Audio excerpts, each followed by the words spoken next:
Good afternoon, ladies and gentlemen. Thank you for attending our half-day conference on the British legacy in Palestine, Balfour and Beyond. My name is Mandy Turner, and I am the director of the Kenyon Institute, which is a British academic research centre based in Sheikh Jarrah, 5 minutes from where we're sitting today. I'm just going to say a few words to open the conference and to tell you the running order of the day.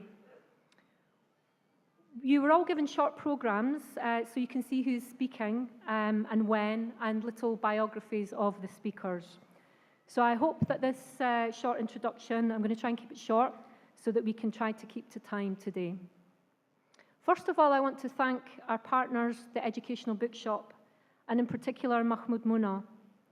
We first started talking about this event over a year ago, and it seems astonishing how much work goes into putting something like this together.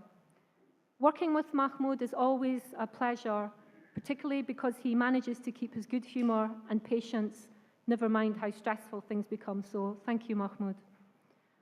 I would also like to thank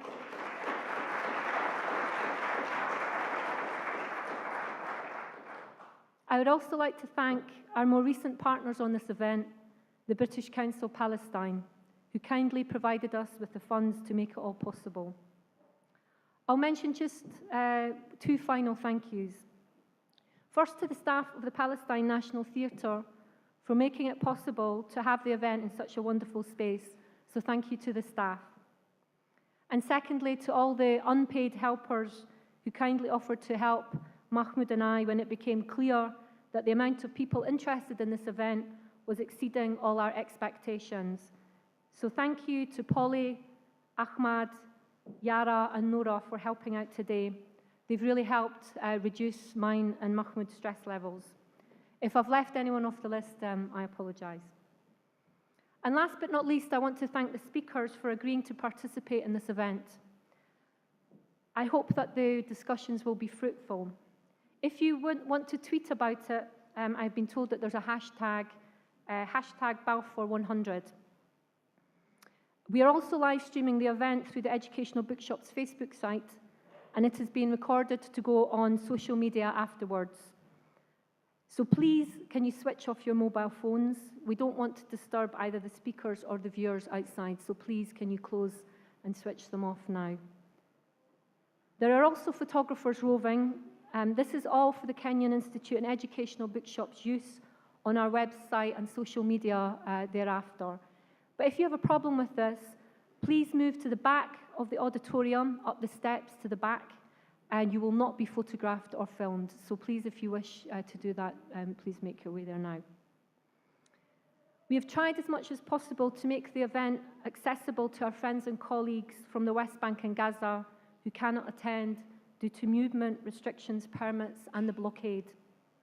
This is a situation whose origins lie in what we'll be discussing here today. However, we felt that it was significant that this conference was held in East Jerusalem, and we hope that you agree with us.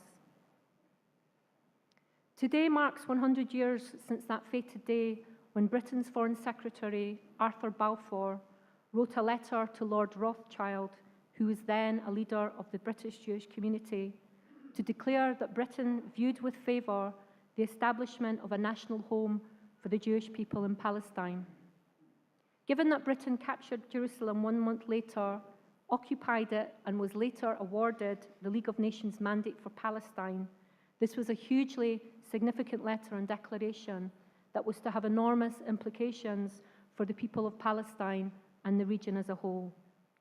And in fact, the consequences of the Balfour Declaration have reverberated throughout the whole world and continue to this day. This conference will dissect the declaration and explore what was meant by it, as well as its historical legacy. Today, we have brought leading historians of the period to do that for us. The Educational Bookshop is selling many of their books today outside on the stall, so open your purse after you leave. Our keynote speaker, Professor Avi Shlaim, is Emeritus Professor of International Relations at the University of Oxford in the UK. He is one of the world's leading historians of the period. Indeed, only 2 days ago, he told me he has been inundated with requests to speak about the Balfour Declaration. So are we extremely glad and grateful that he accepted our invitation to speak here today. We feel very privileged and honoured. Professor Shlaim is the author of The Iron Wall, Israel and the Arab World, and many, many other studies.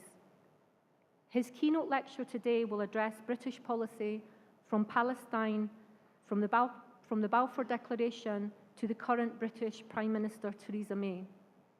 And I have been assured by Professor Shlaim that he will not mince his words, so I'm looking forward to his address. After Professor Shlaim's keynote, which will last for 45 minutes, we will go straight to our first panel, which includes 3 leading historians of the Balfour Declaration. Professor Salim Tamari from the Institute for Palestine Studies here in Palestine, Dr. Roberto Mazza from the University of Limerick in Ireland, and Dr. Stephen Wagner from Brunel University in the UK. They will dissect what was meant by the Declaration and how to interpret it.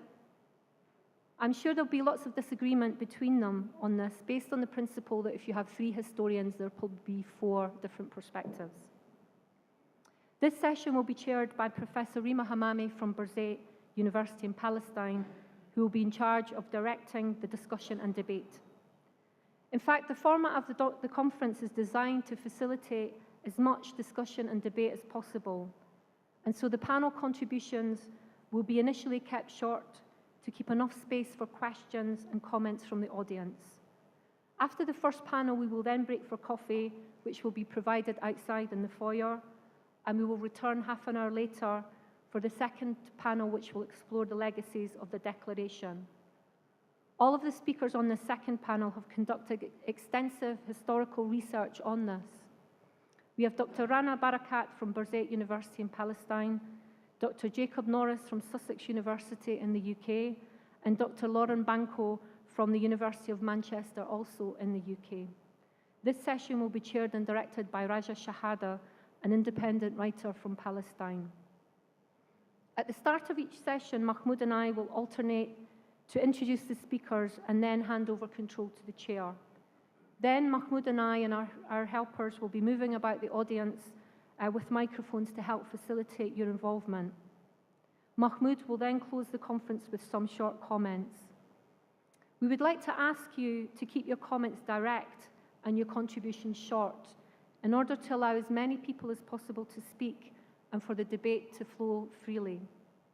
And we would also like to request that we remain courteous at all times to each other, even when we disagree.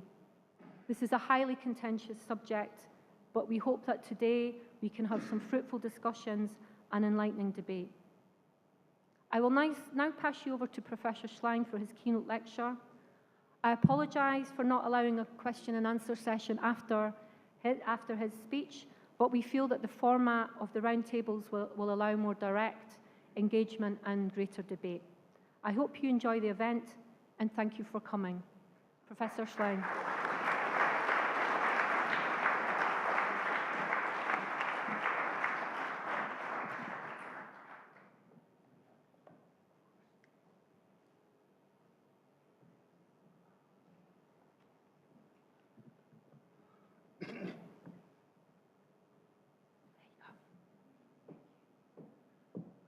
Good morning. It's a pleasure to be here. I'd like to begin by thanking the Kenyon Institute, the British Council, and the Educational Bookshop for convening this conference on Britain's legacy in Palestine, and for inviting me to give the keynote address. The title of my talk is Britain and Palestine from Balfour to May, and the fundamental fact about the Balfour Declaration is that it was illegitimate. Daniel O'Connell, an Irish leader of the 18th century, once said that nothing is politically right which is morally wrong. The Balfour Declaration was morally wrong, and therefore it could not be politically right. Talleyrand, the French diplomat, said about the execution of a nobleman, "It's worse than a crime, it's a mistake. The Balfour Declaration was both a crime and a mistake. It was a crime against the Palestinian people, and it was a mistake from Britain's point of view, because it was like a millstone round Britain's neck until the very end of the mandate. And finally, there is an Arabic saying that something that starts crooked remains crooked. British policy towards Palestine in 1917 was crooked, and it remains crooked today.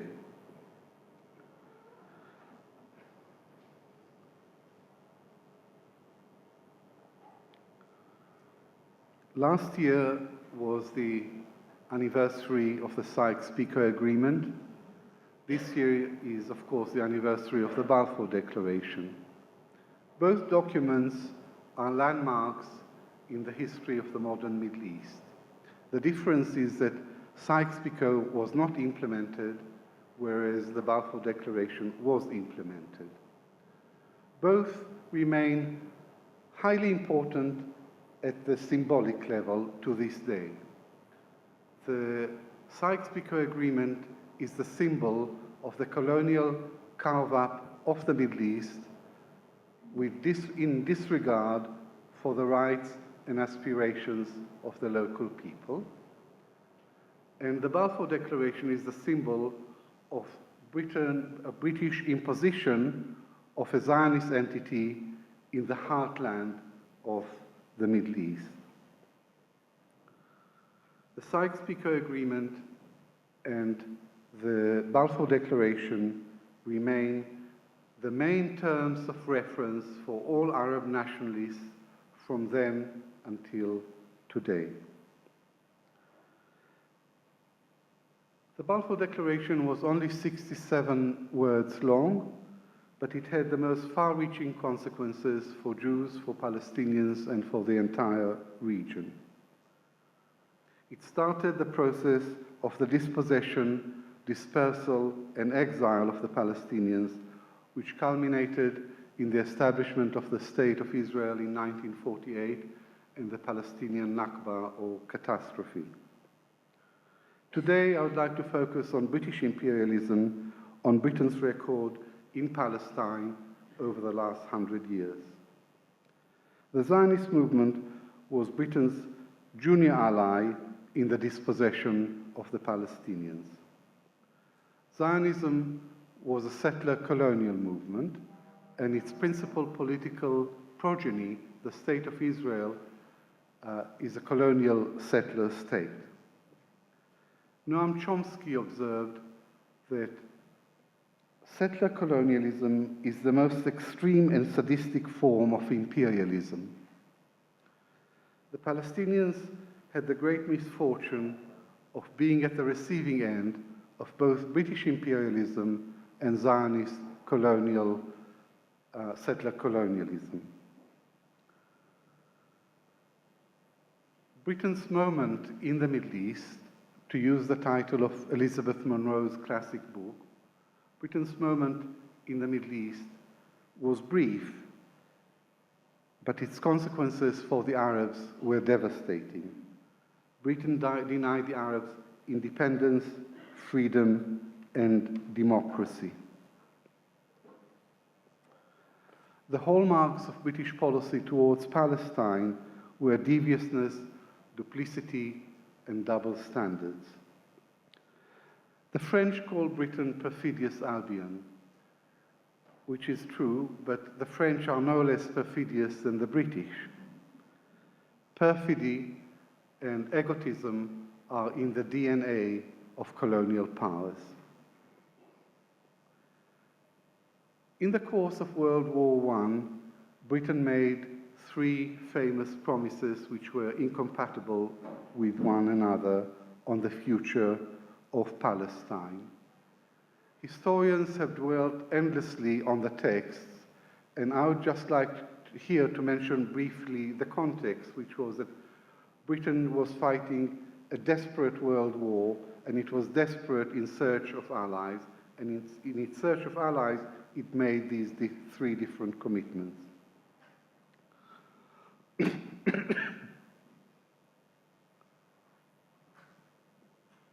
The first promise in 1915 was to Hussein, the Sharif of Mecca.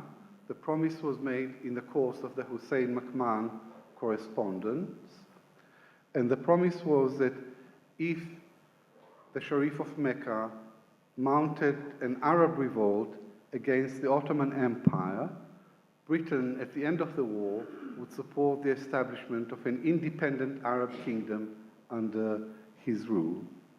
This was a very big ask of the Sharif to ally with an infidel against his Muslim overlords, but he kept his side of the bargain. Later, there was a dispute, or at least Britain denied, that Palestine was included in the promise. The Sharif was convinced, for good reason, that he had been promised Palestine as part of the kingdom. But since Britain reneged on its promise of an independent Arab kingdom to the Sharif of Mecca, whether Palestine was included or not becomes a purely academic issue, and when I say academic, I mean futile. In 1916, Britain concluded the Sykes-Picot Agreement. This was a secret agreement between Britain and France, an agreement to divide the Middle Eastern parts of the Ottoman Empire into a French and a British sphere of influence. The Allies couldn't agree on Palestine, so they compromised by placing Palestine under an independent international administration. In effect, it was to be a condominium. The Sykes-Picot Agreement flatly contradicted the promise to the Sharif of Mecca. But worse was to come, because in 1917, 100 years ago today exactly, Britain issued the Balfour Declaration. And Prime Minister Theresa May reminded us that the letter of Balfour to Lord Rothschild is one of the most important letters in history. Theresa May, remember the name, I'll come back to her.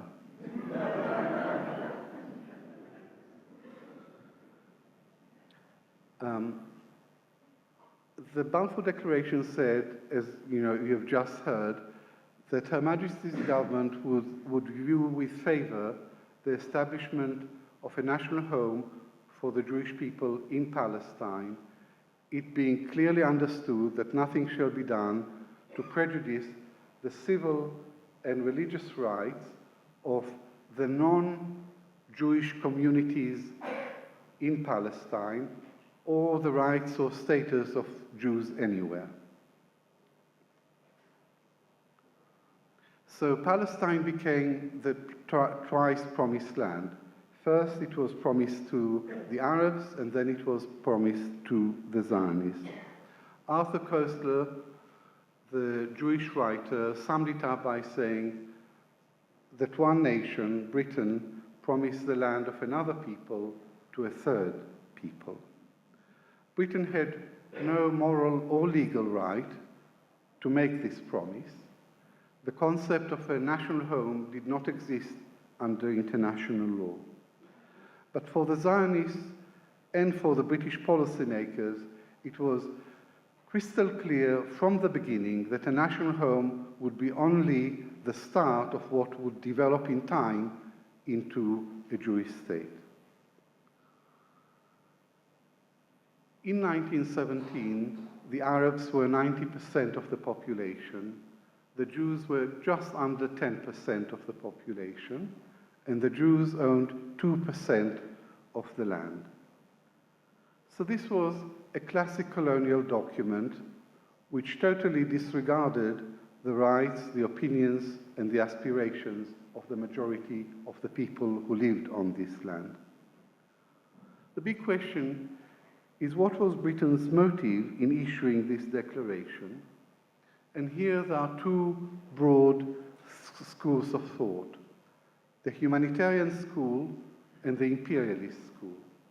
The Humanitarian school says that this declaration this gesture was a noble project, a noble Christian Zionist project to enable an ancient people to return to its ancestral homeland. And the Imperialist, so the motives were altruistic. The Imperialist school says that the motives were self-seeking, they were selfish, and that they were the result of British imperial calculations, right or wrong, but the result of British imperial calculations. I haven't come across any convincing evidence to support the humanitarian version, so I'll put forward the imperialist interpretation of British motives, plus an element of anti-Semitism. And it should come as no surprise to you that anti-Semitism and pro-Zionism sometimes go hand in hand together. And it was no other than Theodor Herzl, the prophet of the Jewish state, who predicted that the anti-Semites will become our most loyal friends.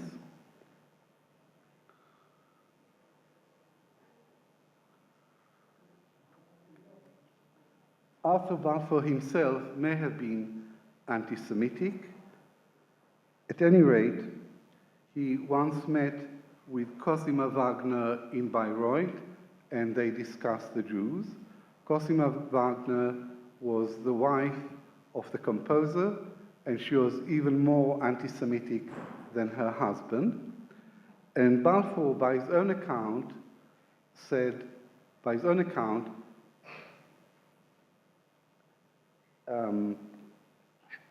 he shared, quote, many of her anti-Semitic prejudices, unquote. In 1905, Balfour, as Prime Minister, introduced the Aliens Bill in order to prevent East European Jews who were facing persecution from finding refuge in Britain. This was the first major piece of anti-immigrant legislation in Britain, and this is a very burning issue in British politics today. Balfour realized, of course, that his declaration contradicted the principle of self-determination, but he didn't care. He had no intention of consulting the local population. In 1919, Balfour wrote to Lord Curzon, who had strongly opposed the Balfour Declaration in cabinet, Zionism, be it right or wrong, good or bad, is rooted in age-long traditions, in present needs, in future hopes, of far profounder import than the desires and the prejudices of the 700,000 Arabs who now inhabit that ancient land.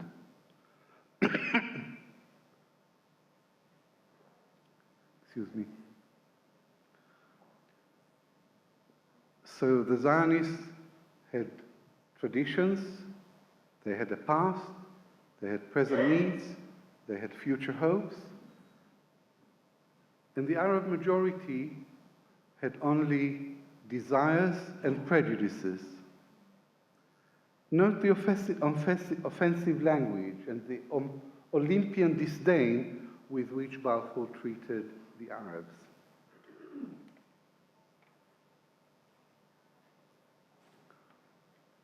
Balfour also admitted in 19, quote, that so far as Palestine is concerned, the powers have made no statement of fact which is not admittedly wrong, and no declaration of policy which, at least in the letter, they have not always intended to violate.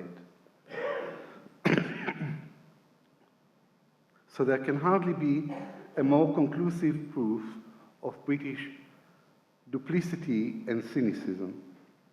But the real driving force behind the Balfour Declaration was not the Secretary of State, but Prime Minister David Lloyd George.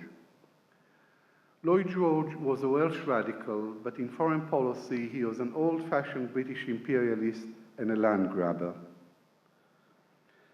And he fell under the spell of the Zionist leader Chaim Weizmann. During Lloyd George's premiership, Chaim Weizmann visited him at number 10 Downing Street 11 times. But geopolitical considerations remained paramount. Everything was subordinated to British imperial priorities. Lloyd George wanted Palestine in the British sphere of influence for two reasons. One was to exclude the French, and the other is because Palestine controlled the access to the Suez Canal and therefore the imperial routes of communications to the Far East.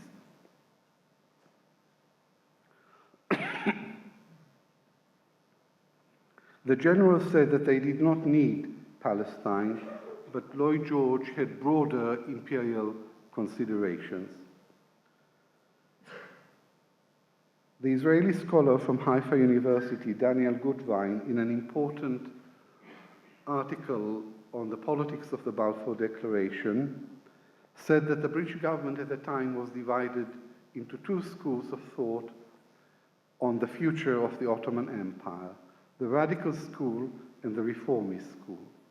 The radical school wanted to dismantle the Ottoman Empire and replace it with British client states, and the reformist school wanted to keep it as one unit, but to reform it. Lloyd George was the leader of the radical school, and when he became Prime Minister in December 1916, he pushed the radical agenda as hard as he could. Zionism fitted into this agenda, and Weizmann became his close ally. There seemed to be a convergence between the Zionist desire for a toehold in Palestine and Lloyd George's desire to incorporate Palestine in the British sphere of influence. According to this thinking, Palestine would become a British protectorate. Zionism would legitimize the British presence in Palestine.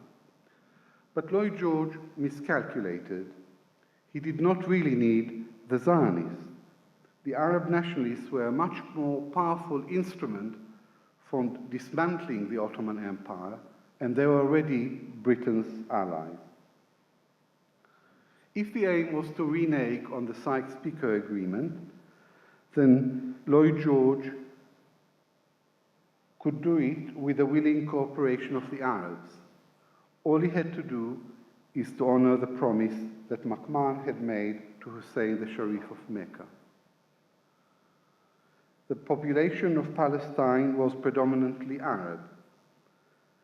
The Zionist project was to bring European Jews to Palestine, and this was bound to provoke opposition.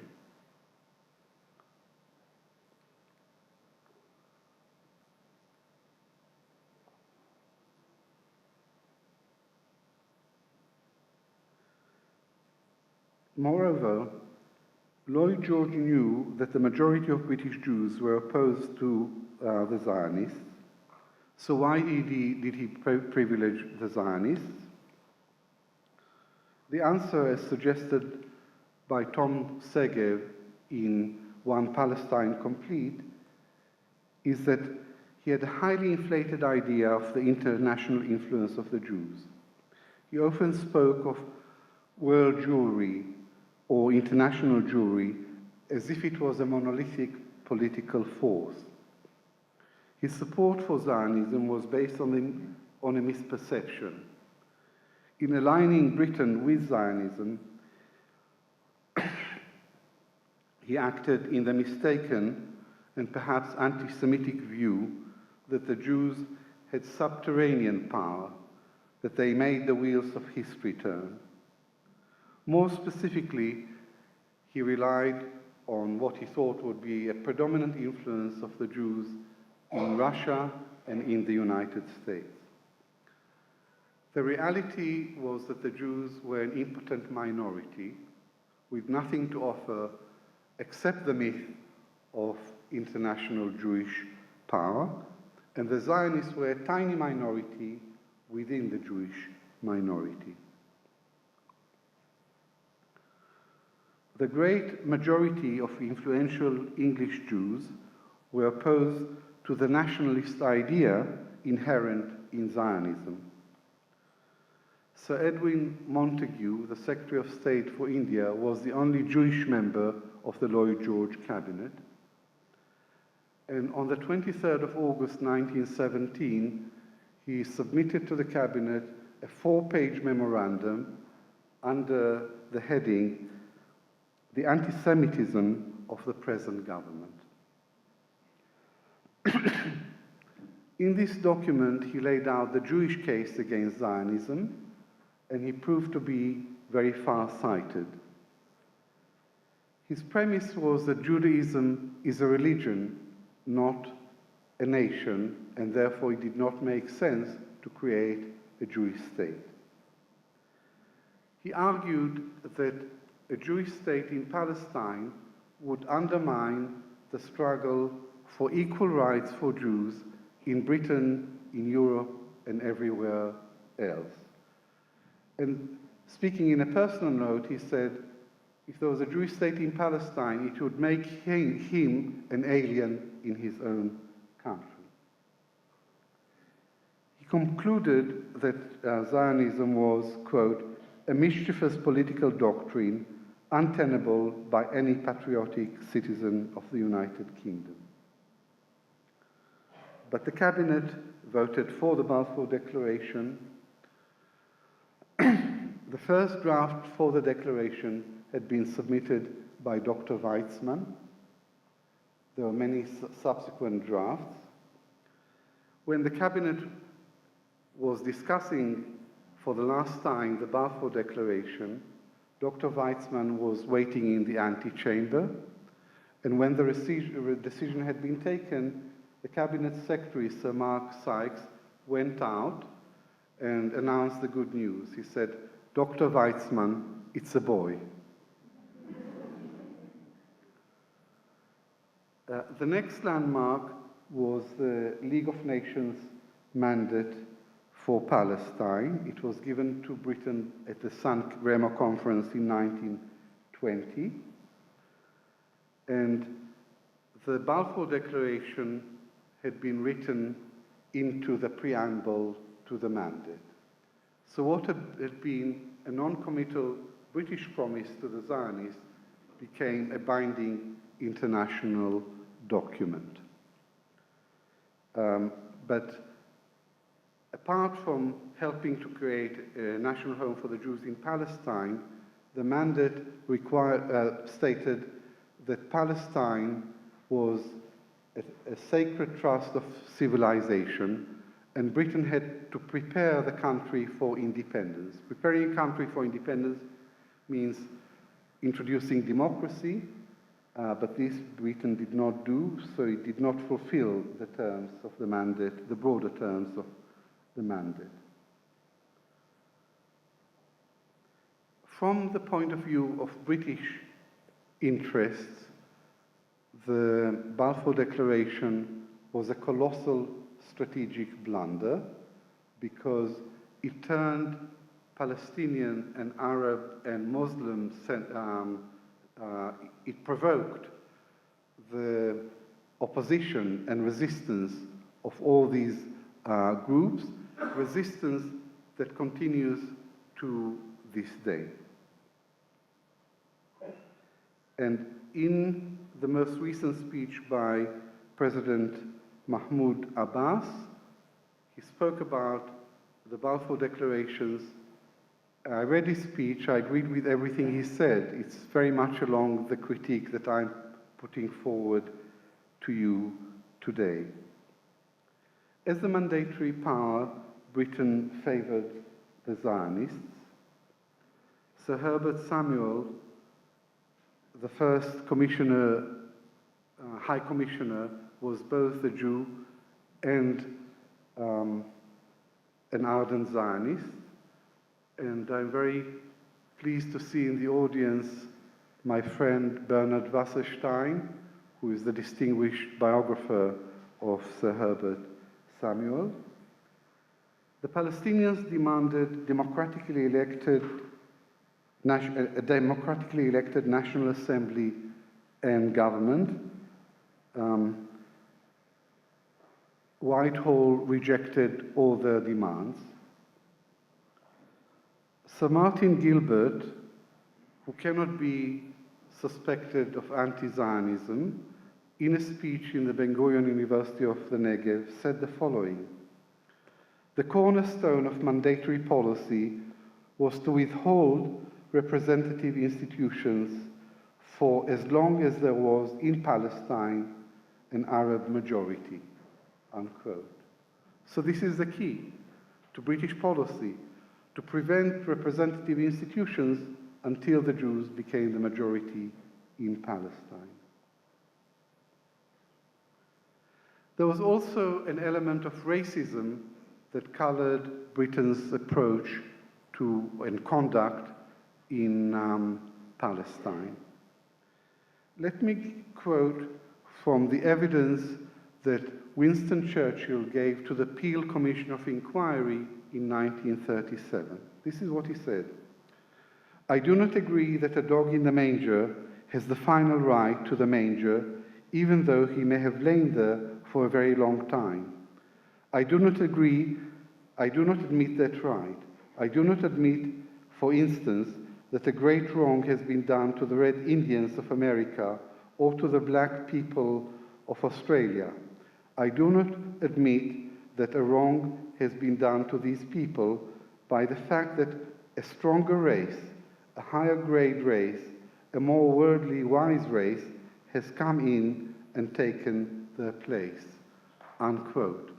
So the Palestinians are a dog in the manger, but the Jews are a superior race and a higher grade race. The racist language is utterly shocking, but not surprising, because racism and imperialism often go hand in hand together. In 1936, an Arab revolt broke out. Britain crushed the Arab revolt with the utmost brutality. And Rashid Khalidi has argued, and I agree with Rashid Khalidi, that Palestine wasn't lost in the late 1940s, it was lost in the late 1930s because of the decisive manner in which Britain crushed Arab resistance to Zionism.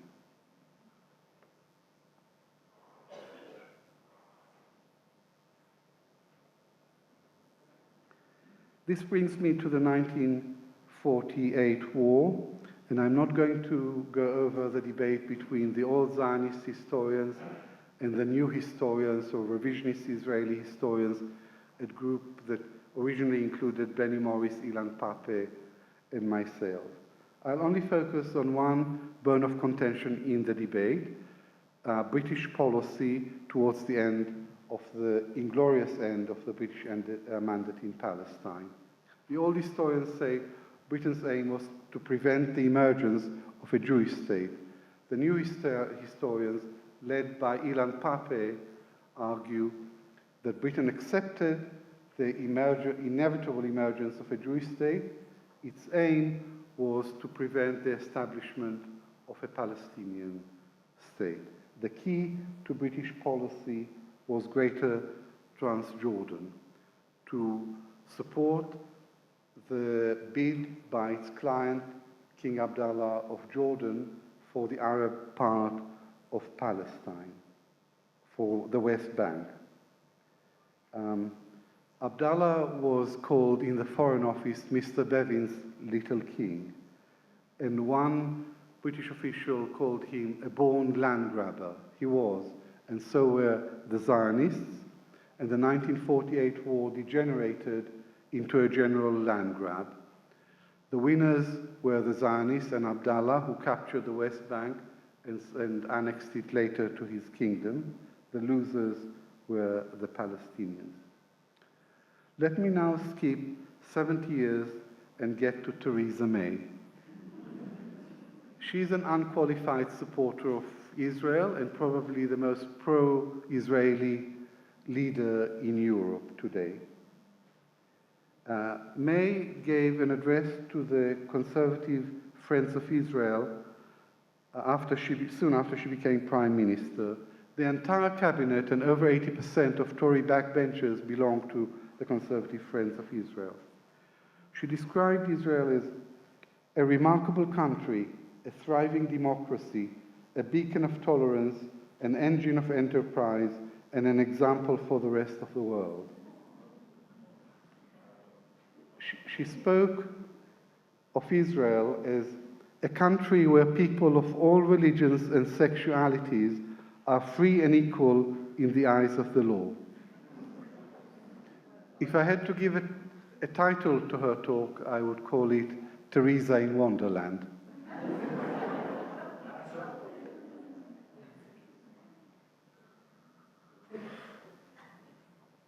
May reminded her audience that Britain was entering a special time, the centenary of the Balfour Declaration, and she went on to deliver her wholly one-sided verdict on this infamous document.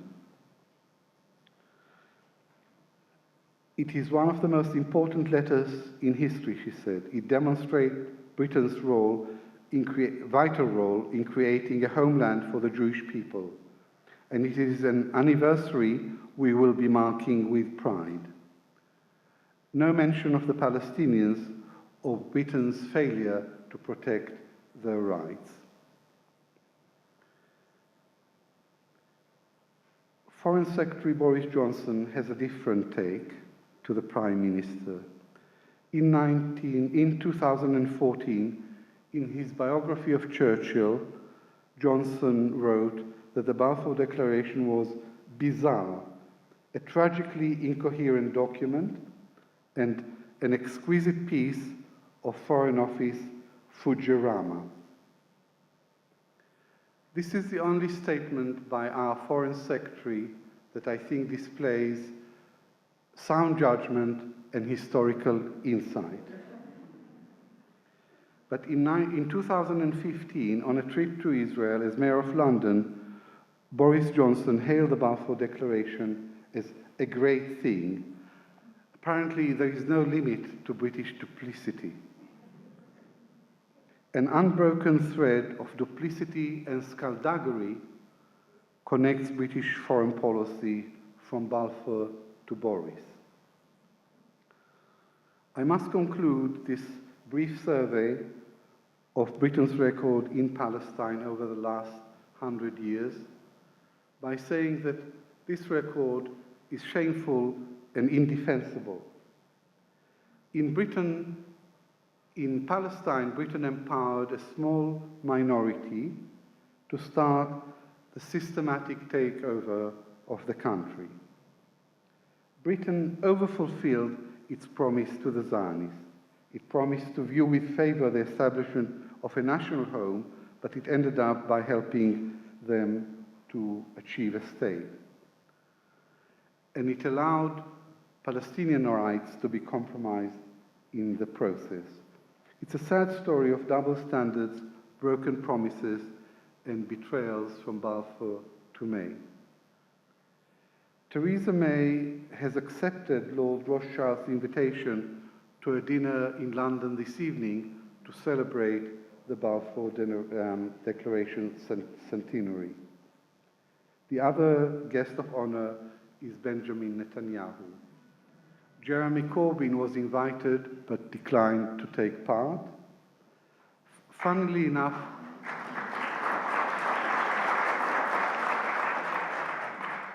Corbyn declined to take part in a celebration because he has the most consistent record of support for justice for the Palestinians.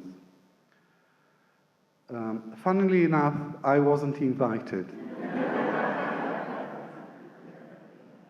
And it may be sour grapes on my part, but I angrily reject Theresa May's claim that Britain should mark the anniversary with pride. There is nothing to be proud of. On the contrary, she and her government ought to hang their head in shame. Thank you.